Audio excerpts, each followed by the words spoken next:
जी खरेदी मार्केट यार्डामध्ये जी खरेदीदार असतात त्यांनी आडत्यांना 24 तासाच्या आत पेमेंट करावं असं शासनाच्या नियमाप्रमाणे आडत्यांना सूचना मार्केट कमिटीने सूचना केल्या होत्या।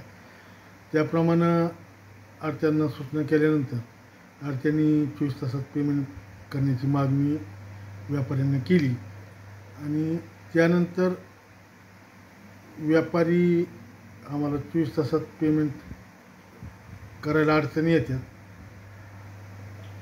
तर त्याचा कालावधी वाढवून द्यावा असं व्यापाऱ्याचं म्हणणं आहे। त्या संदर्भात 2 दिवसापासून आम्ही बैठका घेतो। आणखी उद्या बैठक आयोजित केलेली व्यापारी खरेदीदार आणि आडती यांची संयुक्त बैठक लावून उद्या निर्णय घेऊन मार्केट चालू होईल। काय तोडगा निघाला नाही बैठकीमध्ये? आजच्या बैठकीमध्ये काही तोडगा निघालेला नाही, उद्या निश्चित तोडगा निघाल अशी अपेक्षा आहे।